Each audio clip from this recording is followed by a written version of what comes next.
Alright, so we've tidied up the wiring, and now we're going to install the video card. So as I said, we removed the back two slots and tidied up. We didn't tidy it up per se, we just kind of moved it out of the way. And we're just going to install this video card, so you want to kind of slide it in with these small cases, being careful not to touch any of your delicate components. Slide it into the PCI Express slot, which we showed earlier. If you don't know which one that is, it's this one here. It's usually the topmost slot is your fastest one, and you want to make sure it can fit the PCI Express connector on the bottom of your video card. If you're installing 2 or 3 video cards, or even 4, consult your motherboard manual as to which slots to use. And yeah, so we just want to line it up. Half decent firm pressure. Everything's lined up all right. There we are, it should just slot in. And that is clipped into the PCI Express bracket. So now, you're going to grab your screwdriver and 2 of the screws with the round head and round indent, outdent, whatever it's called, bump, and you want to install it into this. This can be quite difficult with these metal bits like this. You basically have to have it lined up and pushed in so you can install the screws. Sometimes you'll need a smaller screwdriver, but I think we can do it with this. If the screw is lined up on the bit, right? So you want to make sure your video card's lined up, and just start the screw at least. Sometimes it's easier to actually start it in the hole before you actually put the card in, or before you actually start to line it up. You just want to go with the easiest hole to put the screw into. And have I got the wrong screws? We'll see. Do these screws fit better? We were contemplating between 2 screws earlier, and I couldn't. Those ones seemed to fit earlier. Maybe these ones will fit now.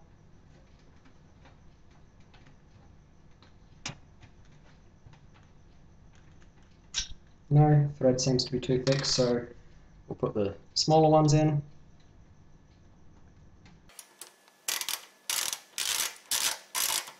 So we're just going to snug the screws up, and once you get one in, it should be a little easier to get the other one in.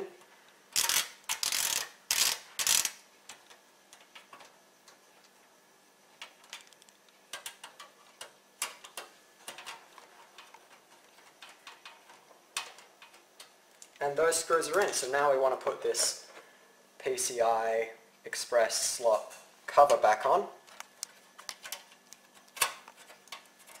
which most cases that I've seen don't have this. This one does, but it just kind of clips in, pushes down, and you grab these standard case screws, which we also used on the power supply and the motherboard, and you just screw it in, and that holds the actual card in place, even if the screws aren't there. Like so. Now that the card is installed, we've got to hook power up to everything. So we've already done the motherboard and CPU. So the video card, it came with this adapter. It was 2 Molex to 1 6-pin. We're actually going to have to use this. If you don't have to, I would recommend you don't use it. But our power supply only came with 1 6-pin connector. So we're going to plug this straight onto the card. And the clips go to the outside on this particular card. So we're going to clip this on. I had trouble with this earlier. There we are. That one's in. And that's our video card hooked up to power and data actually. So next we're going to want to hook up our hard drive, which is down here. So you've got your SATA power connector at the bottom there and the SATA data connector at the top there. So since it's at the bottom, we're going to start with the SATA power, my bad. And they're an L-shaped connector, so they only go on one way. And looking at the bottom of the hard drive there, you just want to line it up and slide or push it on.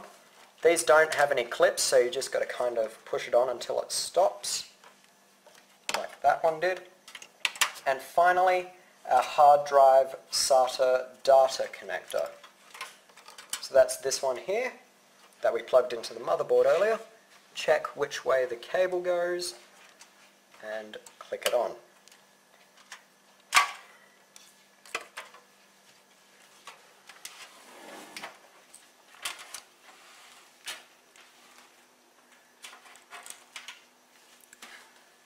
So that's everything hooked up. It looks like kind of a mess at the moment, but this is enough to see if the computer will boot.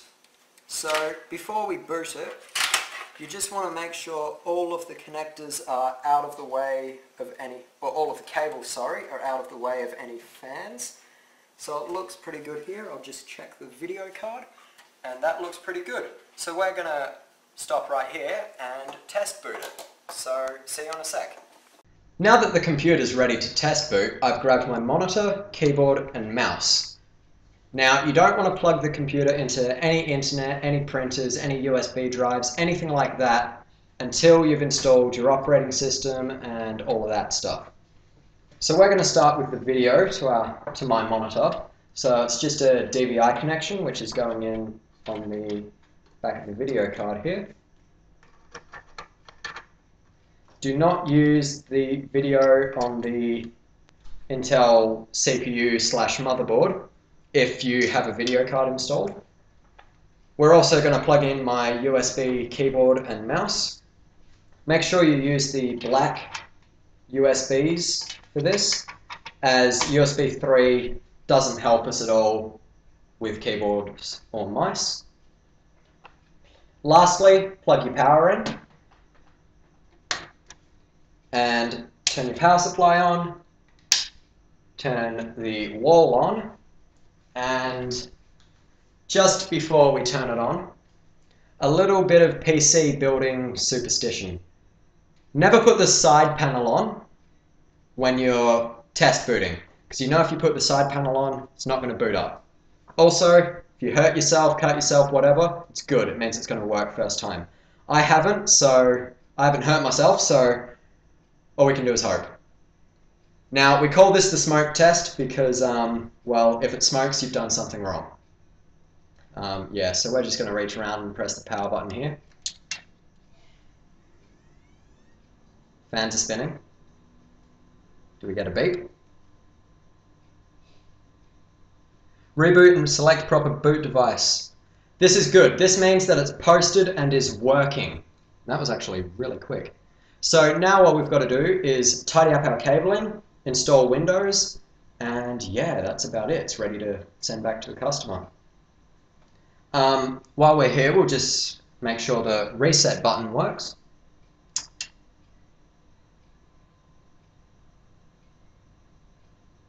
Yep, and are our lights on? Yep, the lights are on. So we know we've hooked up the front panel connectors correctly, and now we're ready to tidy up the wiring and install Windows.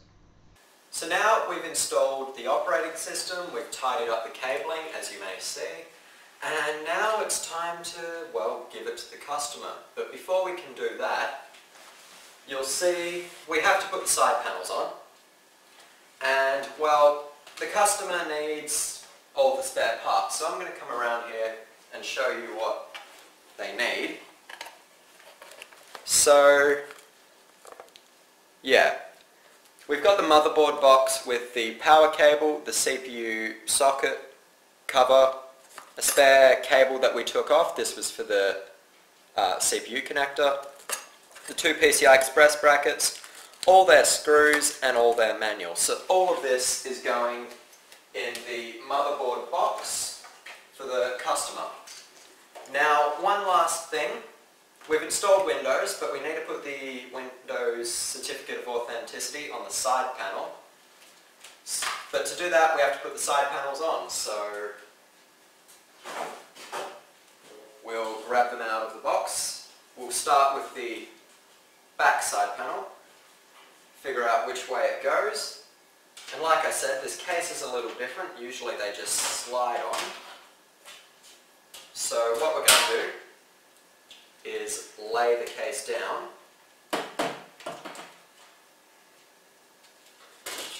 and put the panel on.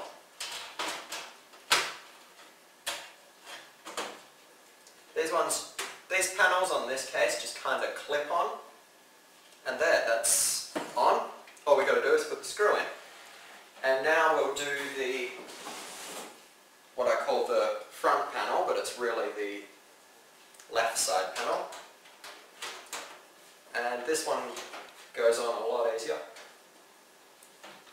This case that we chose doesn't have room for cabling at the back, so all the cabling is at the front, and it's a little bit of a tight fit to get these panels on.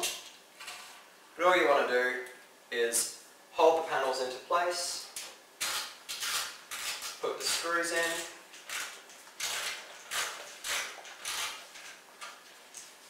snug them up. There's no left or right screw for these case screws, but I'm putting the thumb screws on the side where you can access the motherboard, so if the client wants to get into it, he can get in easy, because there's nothing really on the right hand side where you would usually have your cables. It's really just, well, actually there's nothing there. So those panels are on now. Just make sure the screws are on all the way.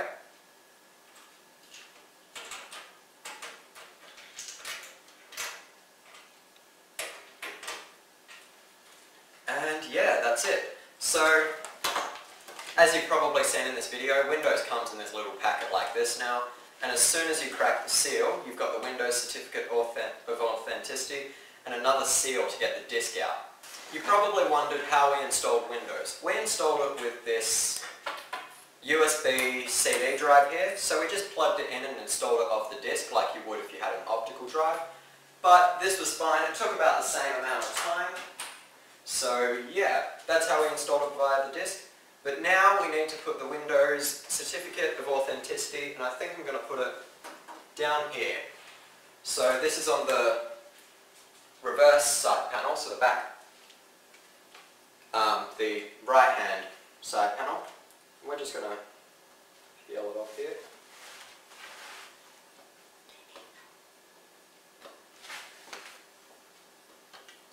These things are really difficult to peel off.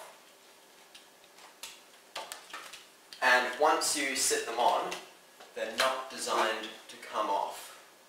So if you try and peel it off, it will rip into multiple pieces, and yeah. So we've just put that on the bottom of the case right there, and that's our Windows Certificate of Authenticity on. So this Windows CD is going to go in the motherboard box with all the other components, and we're just going to put it under the manuals because it's the biggest part. And yeah, we've also left the anti-static, anti-conductive foam in the motherboard box, and this is done. So thank you for watching, guys, my build log of the budget gaming system. Hope you have enjoyed. Please don't forget to comment, rate and subscribe, and I'll see you guys next time. Bye for now.